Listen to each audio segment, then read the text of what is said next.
तो उन सारी जमीनों को कब्जा करके अपने दोस्तों को वो जमीन प्रधानमंत्री देना चाहते हैं। नीरव मोदी को पकड़ के लेके आइए, 20,000 करोड़ रुपए उससे वसूलिए और 12,000 करोड़ रुपए आप वक्फ बोर्ड को दे दीजिए, 8,000 करोड़ आप अपने पास में। तो आप इससे एक झगड़ा कराने की कोशिश कर रहे हैं ये कानून लाके कि आपको 6 महीने के अंदर कागज जमा करना पड़ेगा। तानाशाही से जिस तरह से इस देश को चलाने की कोशिश की जा रही है, मुस्लिम महिलाओं की बड़ी चिंता है। मैंने कहा इसमें तो कहीं रोक है ही नहीं कि मुस्लिम महिलाएं मेंबर नहीं बन सकती। ये अद्भुत कानून हमारे प्रधानमंत्री नरेंद्र मोदी जी लेके आए, कह रहे दान करना है तो 5 साल के लिए आप प्रैक्टिसिंग मुस्लिम बनो। अब मुझे लगता है कि आगे आपको ये जैन टेम्पल लैंड्स भी लिखवाना पड़ेगा। तो हमने कहा भैया तय कैसे करोगे, मुसलमानों के घर में सीसीटीवी कैमरा लगाओगे कि 5 वक्त की नमाज पढ़ रहे हैं कि नहीं पढ़ रहे हैं, रोजा रह रहे हैं कि नहीं रह रहे हैं। इसमें कोई नरेंद्र मोदी और कोई बीजेपी वाला कुछ नहीं कर सकता।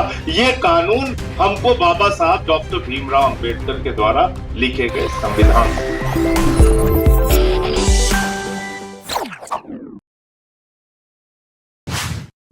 लेकिन मैं ये बैनर पढ़ रहा था कि IMCR और APCR public meeting on protecting Waqf lands. अब मुझे लगता है कि आगे आपको ये जैन टेम्पल लैंड्स भी लिखवाना पड़ेगा, उसके बाद टेम्पल लैंड्स भी लिखवाना पड़ेगा, फिर आपको गुरुद्वारा लैंड्स भी लिखवाना पड़ेगा और चर्च के लैंड्स भी लिखवाना पड़ेगा, क्योंकि इस वक्फ के कानून के बाद 90 साल पुराना जैन धर्म का मंदिर वहां गिरा दिया गया मुंबई के अंदर। बोध गया में लड़ाई चल रही है कि वहां पे भी कमेटीज में उनके जबरदस्ती गैर बौद्ध को उसमें शामिल किया गया है। तो ये लड़ाई यहाँ तक सिर्फ सीमित रहने वाली नहीं है, और मैंने पार्लियामेंट में भी कहा था और यहाँ पे भी इस बात को कह रहा हूं कि इसके पीछे का जो बड़ा मकसद है, क्योंकि वक्फ की जमीनें सब प्राइम लोकेशंस पे हैं, तो उन सारी जमीनों को कब्जा करके अपने दोस्तों को वो जमीन प्रधानमंत्री देना चाहते हैं। ये मेरा सीधा आरोप है, मैं घुमा फिरा के बात नहीं करता, एकदम सीधा आरोप। और ये इसके पीछे का मकसद यही है, और आगे यही चर्च के साथ होगा, मंदिरों के साथ होगा। अयोध्या में अडानी को 23,000 एकड़ जमीन रक्षा विभाग की दी गई, उसमें 2 बाबाओं का भी नाम। आपने एक कानून इस देश के अंदर बनाया, अभी हमारे साथी सांसद संविधान की बात करके गए, संविधान में कुछ आपको मौलिक अधिकार दिए गए जिसमें कहा गया कि इसमें कोई परिवर्तन नहीं होगा, ये तो आपका फंडामेंटल राइट्स है। और संविधान की धारा 25 से लेकर 28 तक 29 तक ये बताती है कि हिंदुस्तान में रहने वाले हर नागरिक को अपनी धार्मिक मान्यताओं के हिसाब से पूजा करने की, अर्चना करने की, उपासना करने की, इबादत करने की, प्रेयर करने की, गुरु ग्रंथ साहब का पाठ करने की पूरी आजादी है, और अपनी धार्मिक संपत्तियों के प्रबंधन की पूरी आजादी है। इसमें कोई नरेंद्र मोदी और कोई बीजेपी वाला कुछ नहीं कर सकता। ये कानून हमको बाबा साहब डॉक्टर भीमराव अंबेडकर के द्वारा लिखे गए संविधान से मिला है, और ये बिल एक गैर संवैधानिक बिल है, इसलिए हम इसका विरोध कर रहे हैं। एक अनकॉन्स्टिट्यूशनल बिल है। और अभी सिन्हा साहब जब यहाँ पे बोल रहे थे, वो कह रहे थे कि एक प्रोपेगेंडा फैलाया गया इस बिल के लाने के पहले पूरे देश में। हिटलर के प्रचार सचिव का जिक्र भी उन्होंने किया। क्या क्या कहा गया, मैं जेपीसी का मेंबर था वक्फ कमेटी में, तो कहा गया कि साहब जिस भी जमीन को मुसलमान चाहे उसको वक्फ घोषित कर दे, और वक्फ बोर्ड कहता है ये वक्फ हो गई तो वक्फ हो गई। तो जब वक्फ बोर्ड के लोग आए वहां पे और सेंट्रल गवर्नमेंट के भी ऑफिसर बैठे हुए थे, तो हमने कहा कि ऐसा है क्या? कहने लगे नहीं साहब। हमने कहा तो क्या प्रक्रिया है?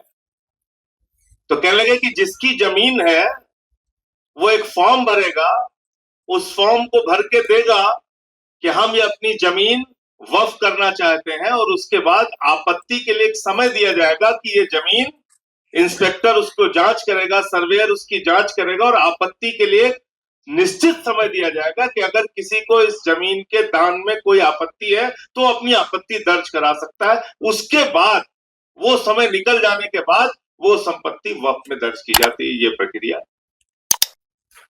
हमने कहा। दूसरा कह रहे साहब ये 6 महीने के अंदर कागज देना होगा। तो एक सुप्रीम कोर्ट का एफिडेविट मिला वहां पे, जेपीसी के मीटिंग के दौरान जावेद भाई थे, आपने देखा होगा।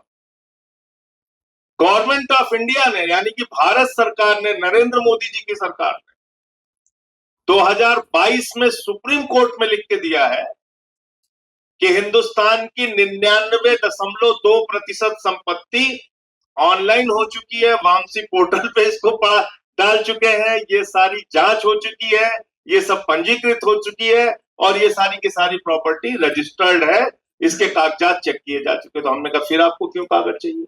और एक स्टेटमेंट मिला मुझे उस समय के जो मुख्तार अब्बास नकवी साहब मंत्री थे, उनका स्टेटमेंट था। उन्होंने कहा कि देश की 100% संपत्ति जो है वो डिजिटाइज्ड हो चुकी है, वक्फ की संपत्ति। फिर कागज किस बात के लिए आपको चाहिए? क्यों आप ये लाना चाहते हैं? इसके पीछे है मकसद झगड़ा कराने का। 100 साल पुराना, 150 साल पुराना, 300 साल पुराना किसी मंदिर का कागज भी आप मांग लेंगे, नहीं मिलेगा। मस्जिद का कागज मांग लेंगे, नहीं मिलेगा। किसी गुरुद्वारे का कागज मांग लेंगे, नहीं मिलेगा। चर्च का कागज मांग लेंगे, नहीं मिलेगा। तो आप इससे एक झगड़ा कराने की कोशिश कर रहे हैं ये कानून लाके कि आपको 6 महीने के अंदर कागज जमा करना पड़ेगा। दूसरी क्या खतरनाक बात इसमें लिखी है आपने इस वक्फ बिल के अंदर लिखा कि 5 साल का प्रैक्टिसिंग मुस्लिम होना चाहिए, तभी वो दान कर सकता है। अब पूरी दुनिया में कोई कानून आपको ऐसा नहीं मिलेगा जो कि ये कहे कि दान के लिए आपको पहले धार्मिक रीति रिवाजों को मानना पड़ेगा, तब आप दान कर सकते हैं। ये अद्भुत कानून हमारे प्रधानमंत्री नरेंद्र मोदी जी लेके आए। कह रहे दान करना है तो 5 साल के लिए आप प्रैक्टिसिंग मुस्लिम बनो। तो हमने कहा भैया तय कैसे करोगे? मुसलमानों के घर में सीसीटीवी कैमरा लगाओगे कि 5 वक्त की नमाज पढ़ रहे हैं कि नहीं पढ़ रहे हैं, रोजा रह रहे हैं कि नहीं रह रहे हैं, जुमे की नमाज पढ़ी कि नहीं पढ़ी, इन्होंने कैसे आप तय करेंगे? और मैंने यहाँ पे, मैं फिर दोहरा रहा हूं, मैंने जो वहां पे कहा फिर से यहाँ कह रहा हूं, मैंने कहा कि कोई आदमी हिंदू धर्म का मानने वाला हो, कोई आदमी सिख धर्म का मानने वाला हो, ईसाई धर्म का मानने वाला हो, इस्लाम धर्म का मानने वाला हो, या किसी भी धर्म को न मानता हो, नास्तिक हो, उसको भी दान करने से आप कतई रोक नहीं सकते हैं। दान होता है अपनी जमीन का, अपनी प्रॉपर्टी का, कोई भी आदमी कर सकता है। तो ये आपने एक कानून इसमें जबरदस्ती का डाल दिया। दूसरा, उनको वक्फ बोर्ड के आमदनी की बड़ी चिंता है आप लोगों की कि साहब वक्फ बोर्ड की आमदनी नहीं हो रही है, और सच्चर की कमेटी की रिपोर्ट में कहा गया है कि 12,000 करोड़ रुपए की आमदनी हो सकती है अगर इसका सही ढंग से इस्तेमाल किया जाए वक्फ प्रॉपर्टीज का।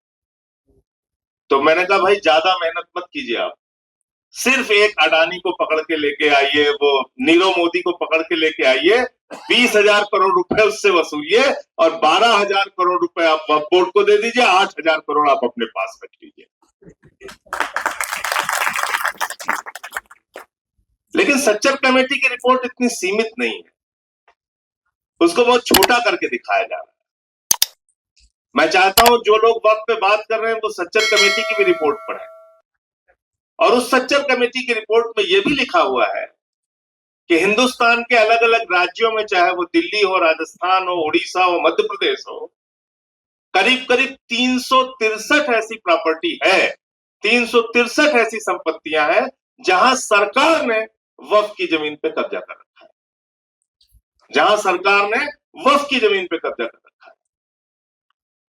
तो आप उन जमीनों को खाली कराइए, ये भी सच्चर कमेटी की रिपोर्ट में लिखा गया है। तो हमने कहा ये आप क्यों नहीं बताते?